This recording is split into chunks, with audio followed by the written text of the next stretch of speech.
Bonjour à tous et merci de nous retrouver sur le plateau d'Un Cœur qui écoute, votre émission de spiritualité.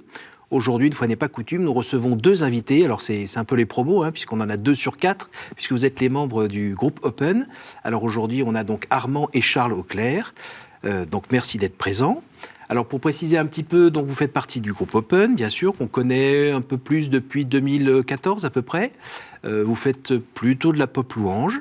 Alors vous allez nous raconter un petit peu ce qui vous anime, ce qui met le feu, pourquoi vous animez des soirées de prière, pourquoi vous êtes venu du côté de Boulogne-Billancourt pour travailler avec le curé à la demande de l'évêque. Vous allez nous raconter tout ça. Juste avant, je vous invite à nous jouer un petit air de votre cru.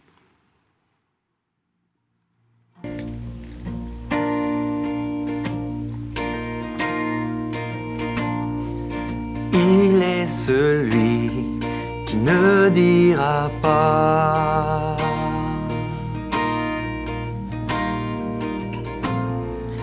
Il est celui qui ne se vantera pas.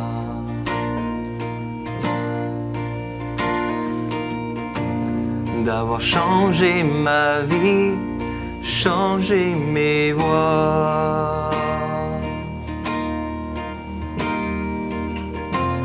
D'avoir fait de celui que je suis un roi. Il est celui qui a changé ma vie par la croix. Il a donné tant d'amour que je veux chanter ma foi pour un Dieu qui a fait de ma vie cette merveille. Pour un Dieu dont l'amour a jailli sur cette terre. Que tous ceux qui voudraient dire merci chante cet air, entonnons tous la symphonie qui dit je t'aime. Il est celui qui a changé ma vie. Il a donné tant d'amour que je ne peux que chanter ma foi pour un Dieu qui a fait de ma vie cette merveille. Pour un Dieu dont l'amour a jailli sur cette terre. Que tous ceux qui voudraient dire merci chantent cet air, entonnons tous la symphonie qui dit je t'aime.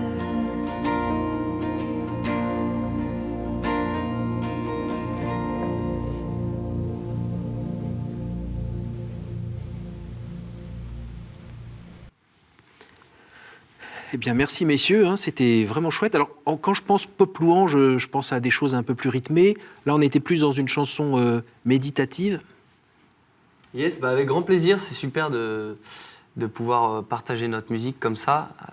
C'est vrai que quand on a lancé notre groupe, on est parti sur quelque chose d'assez festif, très pop, très actuel en termes de style musical. Mais ce qu'on aime rappeler, c'est que l'objectif principal de nos chants, c'est à la fois un témoignage, mais c'est surtout une prière en fait, qui vient de notre cœur quand on écrit des chants. Et c'est ce qu'on aime partager. Et l'objectif principal de nos musiques, c'est d'aider les gens simplement à prier. Alors, par la fête, par la joie, par l'exultation, mais aussi parfois par un peu de recueillement, des paroles qui sont peut-être un peu plus profondes, comme ici, un Dieu qui a fait de ma vie cette merveille. Et qui, on n'a pas chanté le deuxième couplet, mais on dit aussi qu'il a à l'instant du bois, il a transformé notre vie complètement. Armand, vous êtes 4 dans le groupe. Est-ce que vous pouvez nous redire un petit peu les âges et qui fait quoi? Voilà, donc on est 4 frères de sang, donc la première particularité. Antoine, une famille de 7. Antoine, Camille, Armand et Charles, donc les aînés de cette famille. On a lancé le groupe il y a maintenant 4 ans. Antoine l'aîné chante, joue de la guitare. Camille joue de la batterie, chante aussi. Je suis le 3e de la famille, je joue du clavier. Et Charles, qui chante aussi, joue de la guitare. Et voilà, tous les 4, c'est notre métier à plein temps, donc d'être au service de notre foi, de l'Église catholique française. Et donc voilà, on fait ça avec un cœur dans la joie. Super heureux de pouvoir vivre ça. Ouais. Alors d'abord, la musique. Là, vous êtes dans une famille de musiciens, vos parents jouent à l'orchestre ou comment ça se fait que vous soyez tous les 4 dans la musique? Oui, on est d'une famille, alors pas même que les parents, puisque c'était aussi les cousins au rassemblement de Noël. Quand on se retrouvait en famille, on jouait beaucoup, on tapait sur des instruments et papa nous a transmis ça. Maman aussi est très, très musicienne et à un moment donné, ils nous ont même dit si vous voulez vous lancer dans la musique, vous faites 3 ans minimum de formation, donc conservatoire, école de musique. Sinon, c'est niette parce que voilà, l'objectif c'était d'aller un peu loin. Donc on a tous passé par des cursus de formation, puis on a continué parce que au bout de 3 ans, c'est la passion qui commence à naître un peu pour l'instrument et on commençait à s'amuser. En fait, étant 4 frères, on a choisi 4 instruments très différents. Donc, quand on se retrouvait le soir à la maison, on avait la formation de groupe immédiatement qui se créait, pour le plus grand plaisir de nos parents, puisqu'on ne travaillait pas les devoirs d'école. On se mettait à jouer de la musique. Là, on ne peut pas tout faire. Mais bon, voilà où on en est maintenant. D'accord. Et est-ce que cette idée de jouer ensemble, d'accord, mais de chanter pour le Christ, tous les 4, vous êtes branchés là-dessus en même temps? Vous êtes dans une famille particulièrement catholique, particulièrement engagée? Oui, on était d'une famille catholique, nos parents nous ont transmis la foi, et ça n'a jamais été un poids pour nous, peut-être parce qu'on est des personnes comme on est, mais on n'a jamais subi notre foi chrétienne reçue dans la famille. Après, avec le temps, c'est devenu une foi personnelle, on a expérimenté, on ira un peu plus en profondeur, mais ça n'a jamais été un poids, et donc chanter notre foi n'a jamais été une honte pour nous. Notre première vraiment apparition en public, c'était dans notre lycée, face à tous nos copains qui, vous le savez bien, la plupart ne pratiquent pas ou n'ont pas forcément la foi chrétienne. On l'a fait, on était très heureux à l'appel de notre aumônier. Voilà, ça n'a pas été un poids, ni un fardeau, ni quelque chose de lourd. C'est peut-être une chance ou une grâce qu'on avait reçue, mais donc on jouait à l'époque ce qui passait à la radio, mais déjà on avait 12, 13, 15, 16 ans, qu'on écrivait déjà des petits chants qu'on avait sur le cœur pour Dieu, pour cette foi chrétienne qui nous animait finalement. Alors parfois, quand on fait de la musique, on est un groupe, qu'on est entre frères, on n'échappe pas à parfois un qui veut prendre un peu plus la lumière que l'autre et tout ça. Vous n'êtes pas encore là-dedans? Surtout que la lumière, finalement, même si le nom de notre groupe est connu, elle est vraiment mise de côté parce on essaye d'être le plus possible au service en fait, des communautés qui nous appellent, des rassemblements, des jeunes et des moins jeunes aussi qui nous font venir en concert, en soirée de louanges, au service aussi de notre paroisse ici sur le diocèse de Nanterre. Et en fait, l'objectif principal, c'est d'aider les gens à prier, tout simplement, même s'il y a toute une partie derrière, marketing, parce que c'est notre métier, parce qu'il faut en vivre, etc. Mais voilà, l'objectif principal, c'est d'être au service par le talent qui nous a été donné. En fait, on a répondu, il y a quelques années, à une phrase du pape François, qui nous a dit « Chers jeunes, je vous invite à mettre votre talent au service de l'Évangile, avec une créativité sans frontières. » Notre talent, apparemment, c'était la musique. La créativité, on la met toujours à fond au service de la musique. Pape François, vous êtes allé rencontrer? Oui, qu'on a rencontré il y a quelques années. De répondre à sa demande de le rencontrer même. C'était une demande qu'on avait fait formuler via à l'époque le cardinal Barbarin. Et le pape François avait répondu 3 minutes après, même pas 10 minutes après, disant je serais ravi de recevoir ces jeunes s'ils le désirent. Donc nous, on ne s'est pas fait prier, on est allé à sa rencontre. Et pour aller un peu plus loin, c'était un peu... On a vu un peu ça de manière providentielle parce que nous, c'était une fin d'année, on était en grosse réflexion, gros discernement sur est-ce qu'on lance le projet Open à fond, mais ça prend du temps et ça demande de l'investissement à 100%. est-ce qu'on continue un cycle d'études plus classique? Parce qu'à un moment donné, il va falloir vivre, il va falloir fonder des Il y avait familles. l'expérience de Glorious un peu avant, qui L'expérience avait de montré que c'était Glorious. pas si facile que ça. Exactement, qui nous ont livré toutes leurs difficultés, toutes leurs réussites, tous leurs échecs avec une grande amitié, une grande fraternité. Et on a posé le choix de vivre de la musique, de vivre de la louange, de notre foi chrétienne au service de l'Église. Le soir même de la rencontre avec le pape François, ça a été pour nous un signe très fort, après vraiment plus d'une année de réflexion. Alors, je reviens sur un point dont vous parliez tout à l'heure, cette histoire de foi qui était dans la famille. Et à un moment, il y a eu quand même un choix plus personnel. Est-ce que, brièvement, vous pouvez me raconter ce moment peut-être où vous avez senti que Dieu était vraiment une personne à côté de vous, qui existait, et que c'était pas juste un postulat ou... Ouais, c'est comme disait Armand, nos parents, notre entourage, notre famille nous ont transmis un peu cette foi comme tradition aussi un petit peu. C'est pas négatif de le dire, et à un moment donné, il a fallu qu'on le choisisse personnellement, comme une relation, comme vous le disiez Cyril à l'instant, avec la personne de Jésus-Christ, avec le Père aussi. Et c'est vrai que moi j'ai toujours été inspiré par cette personne du Christ qui dans ce qu'il a pu accomplir, etc., et aussi simplement un modèle pour ce que je suis en tant qu'homme, et pour aller plus profondément, vivre de l'Esprit Saint, vivre de ce savoir aimer du Père, à un moment donné, c'est ce qui transforme tout en fait. Mais il y a un moment où vous l'avez senti. Est-ce que vous avez le souvenir d'un instant? Et ce qui est dans mon témoignage pas très précis, je dirais, c'est qu'il n'y a pas eu cet instant-là où peut-être j'ai eu cette apparition divine, on pourrait dire. La guitare qui tombe des mains, avec, la voilà, bouche comme ça, exactement. les yeux comme ça. Non. Non, c'était vraiment, ça s'est fait, et c'est ce que j'aime vraiment avec ma relation avec Dieu, c'est que ça s'est fait vraiment dans la douceur, dans la simplicité. Il n'y a pas d'artifice, il n'y a pas besoin, Dieu ne se révèle pas dans des choses forcément extraordinaires. Non. C'est la simplicité, c'est des rencontres. Le petit vent, le petit buisson. Exactement. Et Dieu parle, je trouve, aussi beaucoup par les frères, par les rencontres, par les personnes qui ont été là pour me faire avancer dans la vie, me soutenir. Des membres de communautés, je pense par exemple aux frères de Saint-Jean, des prêtres qui nous ont accompagnés, auprès desquels on était au service par notre musique. Et puis tout simplement aussi notre entourage proche, mes parents, mes frangins. D'accord. Alors sachant que Armand, lui, voulait pas voir, donc là, lui, il a eu droit à l'éclair et à la vision. Exactement. Non, beaucoup de temps fort avec Dieu, toujours Dieu qui travaille dans le temps, bien qu'il y ait avant chaque rencontre avec lui un avant, un après. J'ai des souvenirs comme ça, jeune. J'avais passé un réveillon, passé 3 jours en louange, en prière à Avignon. Réveillon, j'avais pas que ça à faire, j'avais 16, 17 ans. J'avais mes soucis de gars de 16-17 ans, mes galères, cette difficulté de tenir dans la foi, bien qu'assumé être chrétien, pourquoi. Et je me souviens être assez tiraillé, de me pointer à chaque fois à ces topos, ces enseignements. Et en plus de ça, j'étais au service, parce que là, apparemment un peu de talent pour jouer du clavier, au service, caler derrière. Mais dans ce tiraillement, qu'est-ce que je fais là? Ça sert à quoi? Et puis de toute façon, j'ai d'autres choses à faire. Avoir toujours l'envie de partir, mais l'éducation qui est responsable de ses actes, de ses choix, donc rester, être au service. Et en fin de soirée, un temps de prière un peu charismatique, tout le monde, voilà, assez chaud, bien dedans. Moi, au service, c'est-à-dire que je portais ce temps de prière, mais j'avais pas que ça à faire, c'était vraiment du talent pur, c'était pas du tout du donné par le cœur. Et en fin de soirée, un échange avec un prêtre, et qui m'a dit ce que je devais entendre, cet apaisement, cette douceur.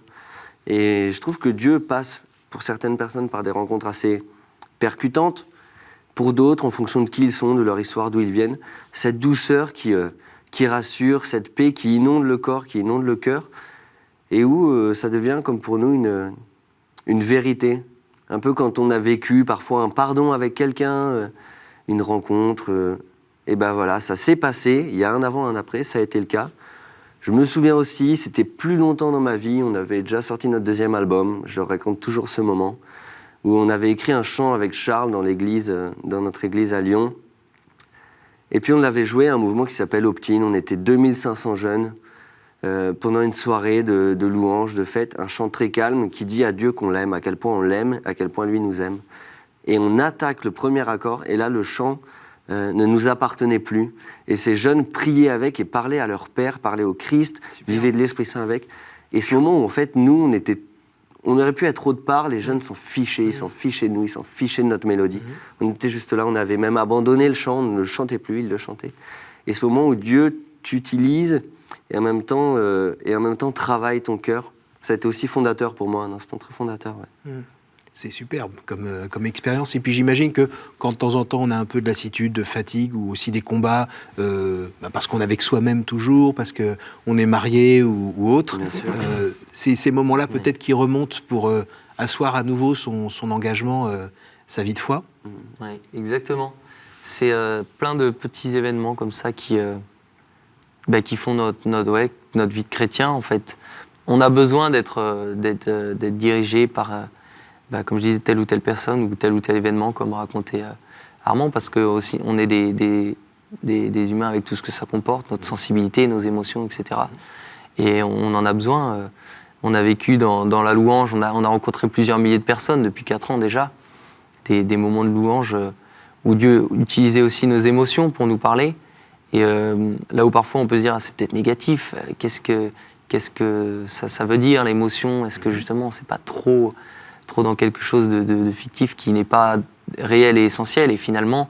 Et puis vers qui c'est orienté aussi. Voilà, et finalement c'est comme ça que Dieu parle aussi, je pense. Alors, quand on regarde des vidéos ou quand on écoute... moi, quand j'écoute des membres de ma famille qui sont allés vous écouter, la partie calme, profonde, paisible, de prière intérieure, oui. Mais au départ, ça met plutôt le feu avec les lumières qui explosent et tout le monde qui se met à brailler et ça sort, quoi. Exactement. Mais est-ce que vous êtes en train d'exciter les jeunes gens? Si. Souvent, les personnes qui font ce constat-là sont des personnes qui ne sont pas venues nous voir. On a des discussions très profondes avec des personnes qui sont venues prier avec nous, mais qui n'ont pas du tout notre sensibilité. Et du coup, on rentre dans une discussion qui est très profonde, très intérieure. Oui, mais le cri, la danse, la fête, ok, je comprends, mais pourquoi moi On regarde une vidéo YouTube, forcément on va se dire, bah, c'est n'importe quoi, c'est juste de l'excitation. Ils utilisent leur foi pour en vivre ou tout ce qu'on veut. Quand on rentre vraiment dans le cadre d'une soirée complète qu'on vit en tournée à peu près 60 fois par an... C'est ça, Optine, ou pas? Optine en fait partie. Optine est un mouvement pour la jeunesse qu'on a lancé. Une journée Optine, en gros, il y a un grand témoignage, une messe, des confessions, souvent des temps d'adoration eucharistique, de la fête. Mais dans l'idée, nous, on utilise vraiment ce qu'est un homme aujourd'hui et on le met en relation avec Dieu. Donc dans tout ce qu'il est, l'homme aime faire la fête. On va faire la fête avec Dieu, pour Dieu, en le priant, en le chantant. Je pense à David qui dansait autour de l'Arche de l'Alliance, si je dis plus de bêtises. Il le faisait nu d'ailleurs, nous on le fait pas. Ouais.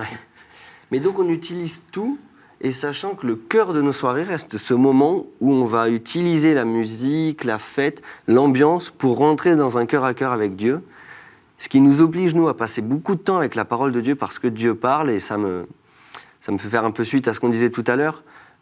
Passer du temps avec la parole de Dieu, vraiment Dieu parle. L'ouvrir de temps en temps, l'entendre à la messe le dimanche, Dieu discute. Il faut que la fréquentation soit La fréquentation de la parole de Dieu, quand on passe du temps dedans, vraiment il parle, et c'est ce qu'on essaie de redonner aux gens. Et vous priez par exemple avant de monter sur scène? Oui, toujours. C'est ce moment-là où on se redit pourquoi est-ce qu'on fait ça, parce que c'est pas toujours évident. Il nous arrive 5 minutes avant de lancer une soirée de louange, d'être pas du tout dans la disposition de cœur ou plus dans des problèmes électriques, d'éclairage très concrètement, oui, d'instruments. Ça arrive, et puis même après très personnellement, parce qu'on est des équipes assez nombreuses, on est entre 8 et 10 à chaque fois, chacun vient avec sa semaine, avec ce qu'il a vécu, peut-être même 2 heures avant, etc. Et tout le monde n'est pas forcément dans la même disposition, et c'est un moment pour nous où on essaye de se refocaliser sur l'objectif principal. C'est, comme je disais au début de notre rencontre, c'est d'aider les gens à prier, et la fête, exulter de joie. Et ça nous est dit dans plusieurs endroits de la parole de Dieu, beaucoup de psaumes, louer Dieu par les cymbales triomphantes, louer Dieu par les cris de joie, etc. En fait, tout ça, c'est presque des commandements, quoi. À un moment donné, il faut y aller. Louer Dieu par tout ce que vous êtes. Et voilà, c'est ce qu'on essaie de vivre. Alors aujourd'hui, vous êtes à Boulogne-Billancourt. Vous avez été appelé par Monseigneur Au Petit, à l'époque. Voilà, maintenant c'est Monseigneur Rouget, Mathieu Rouget. Voilà, quelle est votre mission? Alors, on a répondu à l'appel concret de l'Église quand Monseigneur Aupetit nous a dit il y a maintenant 2 ans, est-ce que vous voudriez venir développer votre talent et votre service pour le Christ à Boulogne-Billancourt? Et nous, on était vraiment dans l'attente d'un appel fort de l'Église, parce qu'on vadrouillait beaucoup. Et on voulait s'incarner sur un lieu, avoir une paroisse, une communauté de vie, pouvoir donner, recevoir, échanger, vivre des sacrements. Chose qu'on a trouvée en étant à Boulogne-Billancourt. Notre mission, entre guillemets, notre travail, c'est de faire vivre un lieu et d'être au service de la foi chrétienne, donc au service de la foi avec tout ce que ça comporte. Donc on anime, on porte la messe, l'animation de la messe, la louange, l'adoration pendant la messe tous les dimanches soirs. Et aujourd'hui, on vit une soirée de louange par mois, et on avait une avant-hier merveilleuse, on était quasiment 300. On fêtait les 4 ans d'Optine, Monseigneur Rouget était présent, un temps vraiment béni. Et donc en gros, qu'est-ce qu'on fait? On est nous-mêmes, c'est-à-dire qu'on rend service à l'Église, sans demander pardon pour les talents qu'on a reçus, parce que parfois, bien sûr, sur une communauté, il faut composer avec énormément de monde. Donc voilà, on travaille main dans la main avec notre curé, avec notre évêque, puis on fait ça avec le cœur en joie, c'est merveilleux. Et sur 4 ans, est-ce que de temps en temps, la routine a pointé son nez? C'est un projet assez extraordinaire, c'est-à-dire que déjà c'est un peu de l'ordre de la passion, puisque la passion déjà musicale et puis la passion pour Dieu qu'on partage. Donc je pense que la routine a eu du mal à s'installer, à la fois dans ce côté très excitant du projet et dans tout ce que ça comporte de bon, et à la fois dans le côté complètement inverse où c'est un projet à la fois qui nous appartient pas trop, qui est très difficile à mettre en œuvre, parce qu'aujourd'hui, quand on sait que déjà vivre de la musique en France, en francophonie, c'est très difficile, vivre de la musique chrétienne, je vous laisse imaginer, ça l'est encore plus. On est 4, on a maintenant pour certains des familles, des enfants à faire vivre, etc. C'est pas rien de se lancer dans ce projet aussi entrepreneurial compliqué, difficile. C'est ce qui fait que la routine, dans les deux sens, dans le bon comme dans le mauvais, a eu du mal à s'installer. Parce que le bon nous rappelle que ça n'a rien de routinier, c'est extraordinaire. Et le mauvais nous empêche de s'installer dans ce confort, quoi. Alors, on arrive déjà à la fin de l'émission. Je vais vous poser nos 3 questions rituelles. On va faire l'un après l'autre, comme ça. Quel conseil donneriez-vous à quelqu'un qui vous dirait « J'ai envie de rencontrer Dieu, par quoi dois-je commencer ?» Conseil, c'est très difficile de donner des conseils quand on est tout jeune, déjà, moi, Charles, et puis aussi dans la foi, mais je pense que passer du temps avec Dieu, c'est le plus important. Alors dans la prière, dans la louange pour ceux qui ont cette sensibilité-là, en chantant, voilà, en se tournant vers les psaumes, etc. Et les psaumes m'amènent immédiatement à la parole de Dieu. Dieu parle par l'Évangile qui est une parole vivante, et savoir aussi se faire aider, parce que cette parole, elle parle, mais il faut être guidé un peu, donc écouter des gens qui sont formés pour délivrer cette parole-là. Je pense à nos prêtres, je pense à différentes personnes. Et Dieu parle aussi à travers les frères, donc pas hésiter à Moi, j'aime me retrouver avec plusieurs personnes pour prier, pour échanger. Et voilà, un petit conseil, pas grand-chose, mais... Armand, quel est votre héros, votre saint, la personne que vous trouvez admirable? Quelle question. La petite Thérèse, en ce moment, qui est juste incroyable en France, elle rayonne des centaines d'années après. C'est incroyable ce qu'elle a dit. C'est tellement simple, elle parle avec le cœur. Une personne qui me marque beaucoup, c'est le pape François. Et j'ai de la chance de l'avoir rencontré et surtout d'être contemporain. Pourquoi? Parce qu'il parle beaucoup au cœur. Et Dieu parle au cœur aussi, Dieu se révèle au cœur. Et il essaie de nous inviter à avoir un filtre un peu nouveau du regard qu'on a sur le monde, qui parfois, en Europe, est très intellectuel, et très dogmatique, et très réfléchi. Et il nous invite, et ça nous fait bizarre, moi le premier, malgré mon jeune âge, de regarder un peu avec le cœur, de vivre la relation avec le cœur, et pas toujours compter, pas toujours calculer. Et c'est le cas avec Dieu. Je pense que Dieu parle au cœur, et ça rejoint le conseil. On pourra tout faire pour essayer de pousser quelqu'un à rencontrer Dieu, c'est entre son cœur et le cœur de Dieu. Donc ça me touche énormément. Dernière question, mais vous pourrez répondre tous les deux. Au jour du jugement, qu'aimeriez-vous que Dieu vous dise? Waouh! Quelle question! Bienvenue? Ouais. Non. Bienvenue. Bah ouais, je moi, pense que c'est je pense que j'aimerais peut-être entendre, je sais pas s'il y a le son de sa voix ou quelque chose, mais qu'il dise ce qu'il nous répète depuis toujours dans nos expériences avec lui, c'est qu'il nous aime simplement comme un père, comme on aime entendre que de notre père qu'il nous aime tout simplement. Merci beaucoup messieurs d'être venus Avec tous les grand deux en plaisir. plateau et puis Merci, d'avoir représenté Cyril. aussi les deux autres qui sont pas là et qu'on merci, salue, on leur passe un évidemment. bonjour.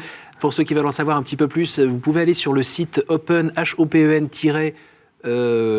music.com pour revoir cette émission et la partager autour de vous, bien sûr, notre propre site ktotv.com. Merci à vous tous pour votre fidélité. On se quitte en voyant un extrait du clip de ces messieurs. À la semaine prochaine.